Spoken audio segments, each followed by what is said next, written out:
சைராம், ஜெய் சைராம்.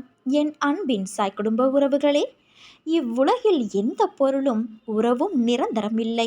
ஆனால் உன் எண்ணத்தால் விளையும் செயல்பாடுகள் மட்டுமே நிரந்தரம். வாழும் வரை நீ செய்கின்ற செயல்கள் நிரந்தரம்.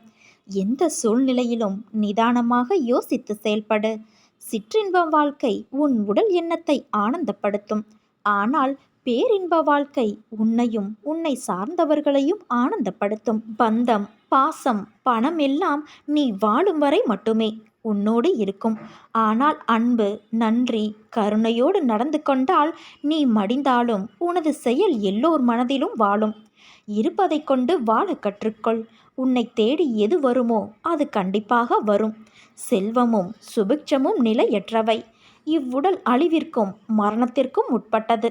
இதை உணர்ந்து இம்மை மறுமை பொருட்களின் மீதுள்ள பற்று அனைத்தையும் விட்டுவிட்டு உனது கடமையை செய். எதிர்பார்த்து வாழ்ந்து ஒவ்வொரு நிமிடமும் நீ ஏமாறாதே. நீ உன் கடமைகளை கவனமாக செய்து வா. உன்னுடைய குறிக்கோளை நீ நிச்சயம் அடைய முடியும். என் வார்த்தைகள் மீது நம்பிக்கை வைத்து செயல்படு. வாழ்க்கையில் உயர்ந்த நிலையை நீ நிச்சயம் அடையலாம். மன்னிக்க மட்டும் நீ கற்றுக்கொள் என் தங்கமே. ஏனென்றால் உன்னை ஏமாற்றியவர்கள் உன்னால் நேசிக்கப்பட்டவர்கள். ஓடிக்கொண்டு இருக்கும் நதியை தடுத்தால் அது இன்னொரு பாதையை தேடும். அதே போலத்தான் உன் வாழ்க்கையும். விலகுபவர்களை விட்டுவிடு. திரும்பி வருபவரை ஏற்றுக்கொள். நீ வாழ்க்கையில் போராடும் குணத்தை பெற்று தீர்க்கமாக வாழ நினைக்கும் என் பிள்ளையே, மன உறுதி இருப்பவர்களிடம்தான் அதற்கான சோதனை மேற்கொள்ளப்படுகிறது. உன் மனம் என்பது நான் வசிக்கும் கோட்டை. அந்த கோட்டையில் என் அனுமதி இல்லாமல் ஒரு தூசி கூட நுழையாது.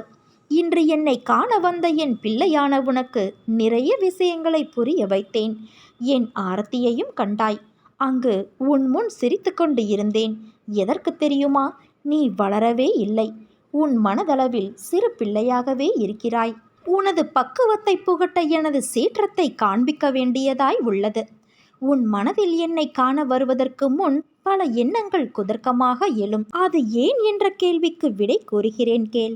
என்னை தரிசிக்க வரும் என் பிள்ளையின் மனம் அமைதியாக நிலைப்படும் நிலையில் இருக்க வேண்டும். எந்தவிதமான சஞ்சலமும் இல்லாமல் மனம் காலியாக இருக்க வேண்டும். அதற்குத்தான் என்னை பார்ப்பதற்கு முன் உன் மனதில் எழுந்த எண்ணங்களே அவை. புரியவில்லையா? நீ வெந்நீரை கொதிக்க வைக்கின்றாய். அது முதலில் சூடு ஏறுவதில்லை. சிறிது நேரத்தில் தீயின் வெப்பம் அதை கொதிக்க வைத்து மேலே நீராவி வரும். அதன் மூலம்தான் தண்ணீர் கொதித்து விட்டது என்று நீ தீர்மானிக்கிறாய். அதே போலத்தான் என் இடத்திற்கு நீ வருவதற்கு முன் உன் மனம் கொதிப்படைந்து உள்ளதாய் இருக்கும்.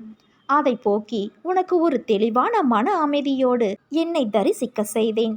நீ துன்பங்களால் வலு இழந்து மனதளவில் பாதிக்கப்பட்டு இருக்கிறாய். இந்த நேரத்தில் தேவையில்லாத எண்ணங்கள் உன்னிடமும் உன் மனதிடத்திலும் உள்ளே வர எல்லா முயற்சியும் செய்யும். ஆனால் நீ அதன் போக்கிற்கு செல்லாதே. சாயப்பா உன்னை நான் வழி நடத்தி உன் வாழ்க்கையில் அற்புதமான அழகான உலகத்திற்கு அழைத்துச் செல்வேன். நீ நம்பிக்கையோடு இருந்தால் நல்லதே நடக்கும்.